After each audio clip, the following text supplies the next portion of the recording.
Ćao svima i dobrodošli nazad na još jedan video sa mnom. Danas, kao što možete vidjeti u opisu, vam pričam o tome kakav je to životni standard u Dubaju, koliko koštaju stanovi, internet, potrošačka korpa i prevoz. Čisto mislim da su to neke zaista najosnovnije informacije koje morate da imate u vidu troška pre nego što se odlučite da dođete ovdje. Da ja krenem od onog najvažnijeg, a ujedno i onog najskupljeg, to je smeštaj.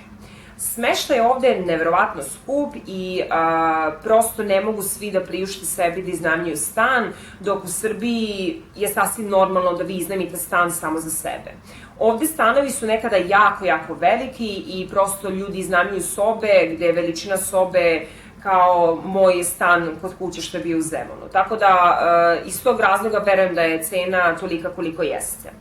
Postoje 4 osnovna načina kako da vi dođete do smeštaja ovde, a to je da iznajmite bed space ili ti krevet, da iznajmite sobu, da iznajmite stan i da vam kompanija obezbeđuje smeštaj.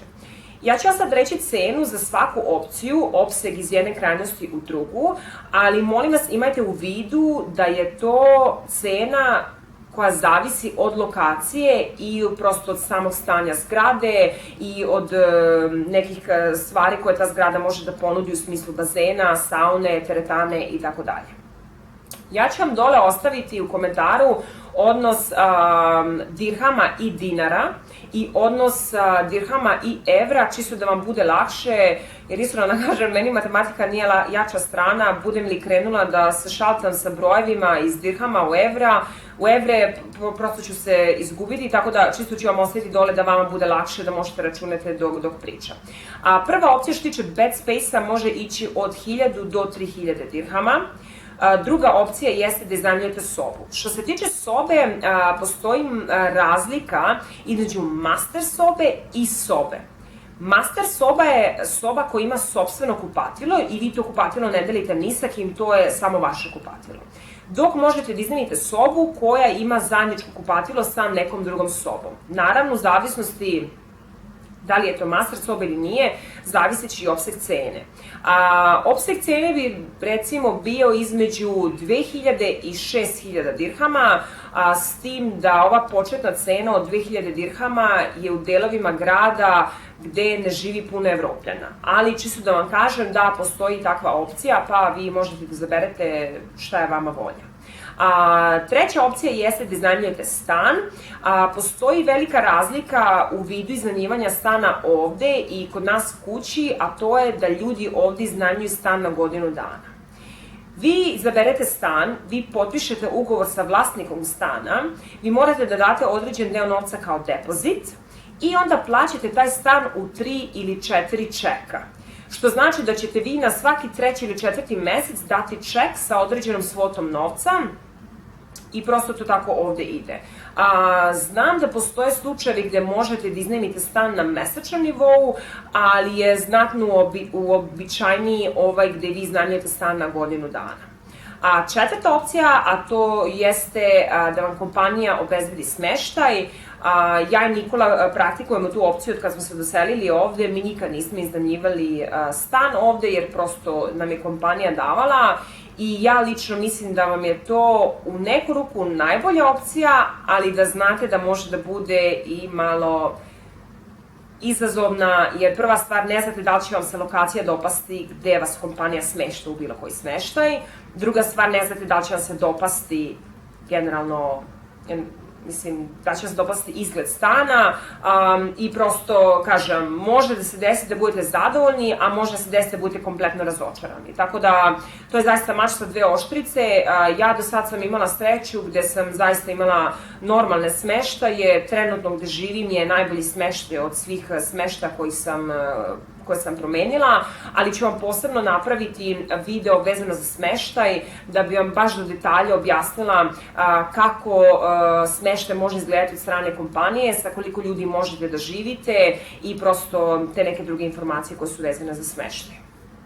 Što se tiče stana, ja mislim da nisam to spomenula, ako iznajmljujete ceo stan, cena na godišnjem nivou može ići od 40.000 dirhama pa naviše. Opet, sve to zavisi od lokacije. Ukoliko iznajmljujete stan ili sobu gde je malo ka periferiji, prosto će biti jeftinije.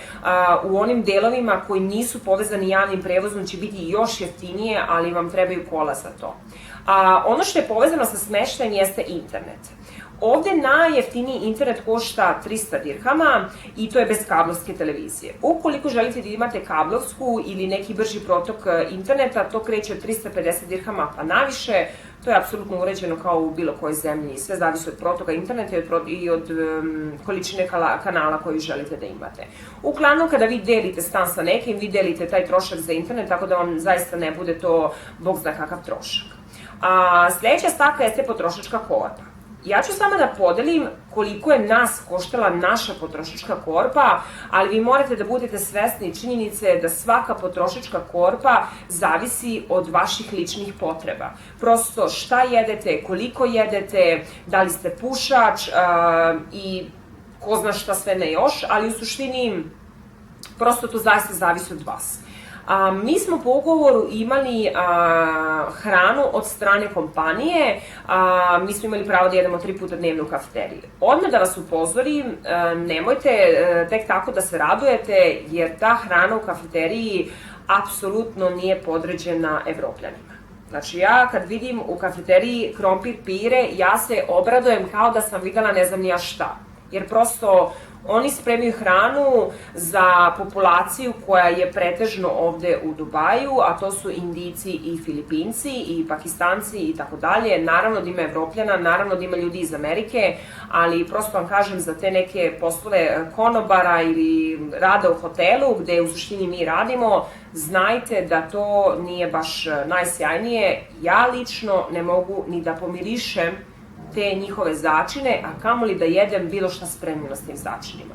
Tako da ja nisam jela u kafeteriji sem kad sam na poslu, tada uvek uzmem neku salaticu, ima nekad pasta, nekad naprave neku pohovanu piletinu, zavisi kako kad, snađete se, daju vam neku voćku, ima pa neki sladole, tako da nije da ćete vi ostati gladni. Vi ako možete da jedete, ako volite da jedete začine, onda ste vi srećnik ili srećnica, jer ćete da uštedite dosta novca što se tiče hrane. Meni je Nikolije potrošačka korpa, što se samo hrane tiče, koštala između 700 i 1000 dirhama, prosto zavisi kako koji mesec. Imajte u vidu da je ta cena za nas dvoje, da ukoliko ste vi sami, da će to biti verovatno manje. Ja zaista nisam kuvala ručkove da ih jedem po 2-3 dana, zavisi kako kad. Uvijek bi doručak i uglavnom ručak jela kući, da bi mi ručak bio možda jaja, možda bi napravila neku supicu, možda bi otišla u fast food i uzela neku šavarmicu, to je kao na foru Girosa, gde možete staviti, ne znam, piletine, avokado i to je koštalo tipa 10 dirhama. Tako da zaista to nije koštalo bog zna koliko. Fast foodova ovde ima koliko god želite i prosto uvijek možete nešto da nađete, da gricnete, opet sve zavisi od vas šta vi želite da jedete. Tako da, to je samo što se tiče hrane, cigarete ovde koštaju 20 dirhama, ja mislim, po paklici, tako da eto čisto da znate za vas da i taj vid troška imate u vidu. Poslednja tema koju bi podelila s vama jeste prevoz. Prevoz je ovde, ja bih slobodno rekla, jako dobro organizovan, ali postoji jedna mala začkoljica. Nisu svi delovi grada povezani javnim prevozom. To je meni bilo jako čudno ovde, jer ja se sećam u Srbiji, ako treba da idemo od tačke A do tačke B, makar promenila 4 linije, ja ću stići na tačku B. Ovde vi možete da stignete do tačke između A i B i da onda uzmete taksi i da odete do tačke B, jer prosto je ovo jako, jako velik grad i konstantno se nešto gradi, nova naselja niču i prosto oni ljudi ne stižu da povežu sva ta naselja sa javnim prevozom. Cena karte vam košta između 3 dirhama i 7 dirhama. Ovde ima jako dobro organizovan metro i ako idete iz autobusa u metro ili obrnuto, ne plaćate 2 karte, nego je to kao jedna karta. To je ono što se kod nas zove vremenska karta, međutim to oni ovde, mislim, nemaju naziv za to, prosto vi znate da kad idete iz jednog u drugi, vama, mislim, se to ne skida vam se duplo. Oni ovde imaju aplikaciju da vi instalirate da tačno znate kada vam autobus stiže i zaista je precizna. Ja sam se vozila autobusom i metrom skoro 2 godine i zaista nisam naišla na nikakve poteškoće. Znajte da je taksi ovde jako skup i meni lično duša boli kada treba da idem taksijem, jer ja to doživljavam kao neko bacanje novca i uvek mi je bilo draže da idem autobusom i metrom i da te pare koje bih dala na taksi odem negde u neki restoran, na ručak ili bilo šta, no što bih se ja gospođa vozila u taksiju. Ukoliko vi ne želite da se vozite javnim prevozom, to je zaista na vama, ali znajte da će vas trošak taksija znatno koštati.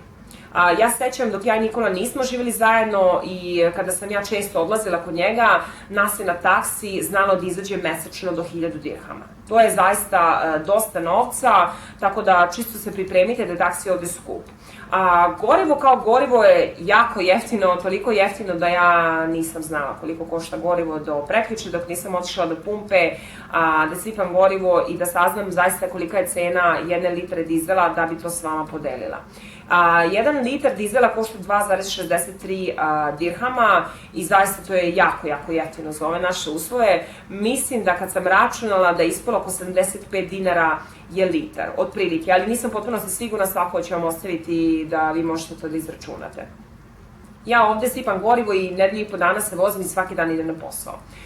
Već kad smo kod vožnje, znajte da ovo je jako velik grad, da autoput ima 8 autoputnih traka i da mnogi ljudi jako puno vremena provode u kolima i jako puno kilometara se prelazi. Prosto, ja sada kad idem na posao, meni je posao udaljen 15 km od kuće i kome god to kažem, svi kažu, pa super, to ti je baš blizu. U Srbiji 15 km nije mi baš bilo toliko blizu, ovde jeste. Kada kažete da negde vozite u jednom pravcu 30 km, ljudi će reći, aha, pa dobro, kao to je okej. To vam je nekih 20 minuta vožnje. Ono što je zahvalno ovde jeste da su većinom ti autoputevi i prosto vi nemate puno semafora, tako da zaista se jako brzo stigne iako vi trebate da vozite 30 km. Tako da čisto da znate da grad je jako velik i da zna da bude gužva iako je sve to fino organizovano. Ono što bih vam napomenula za prevoz, što sam zaboravila, jeste da u prevozu imate odvojene delove za muškarce i za žene. Ukoliko se muškarac nalazi u ženskom delu, ukoliko nađe kontrola koje ima, dobit će kaznu, tako da, mislim, uglavnom neko od saputnika muškaraca će doći i reći, znate šta, to nije dozvoljeno, ajte vi dođite u naš deo. To je možda malo čudno, meni je svako bilo čudno kad sam došla, sad sam se navikla i zaista sam to koristila maksimalno, nikad nisam bila u muškom delu, prosto imate jako puno Indijaca i Pakistanaca koji tamo sede i gledaju belu ženu kao da ženu u životu nikad nisu videli, tako da prosto vam nekako bude draže da vi lepo sednete u vaš ženski deo i da uživate. Isto tako u metrou. Nije dozvoljeno žvakanje, jedenje, pijenje, spavanje, postoji kazna za to i verujte mi da sam platila kaznu što sam žvakala žvaku u autobusu 30 evra. Platila sam kaznu jer sam žvakala žvaku. Ja nisam mogla da se opasudim 2 dana da sam doslovno platila za to što sam žvakala žvaku. Tako da, ako vam negde piše da nešto nemojte da radite, jer će vas klepiti po ušima, klepit će vas po novčaniku i nikad više žvakati žvaku nećete, kao što ja nikad nisam žvakala nakon tog događaja, jer prosto mislim da sam bila u Dubaju možda jedno 7-8 meseci. Ne verujem da sam bila duže od toga, još je trajala ta faza privikavanja na nov život i nov grad, tako da činjenica da sam platila kaznu za žvaku mi je bila da li je ovo realno da se dešava. Tako da, eto, čisto da znate, isto tako sa kolima, oni imaju kamere na sve strane, retko kad se desi da će vas neko da zaustavi od strane policije, sad oni vas tu proveravaju da li imate alkohol, nemate ili niste. Ovde je to jako lepo odrađeno, naravno da mi je stigla kazna i za brzu vožnju, ni to me nije zaobišlo, tako da vam ovde kazna za brzu vožnju košta 600 dirhama, ukoliko ste vozili ukoliko ste, na primjer, vozili 30 km od dozvoljene brzine, toliko vas košta. Ukoliko ste vozili više i više će vas koštati, tako da oni klepaju po ušima, pripremite se na to da poštujete ovde pravila, jer ukoliko ih ne poštujete, oni za sve imaju način. dozvola vam se ovde uvažava, možete da je prevedete, čisto eto da to znate. I eto, mislim da sam vam prekrila sve te neke najosnovnije informacije. Ukoliko sam nešto propustila, ispričat ću vam u sledećem videu gde ću vam generalno pričati o tome kako je vreme, kakve su kulturološke razlike, kakav je radni dan, koliko sati dnevno trebate da radite i tako dalje i tako dalje. Tako da eto, čisto da znate da je to sledeći video, više kao te neke uopštene informacije.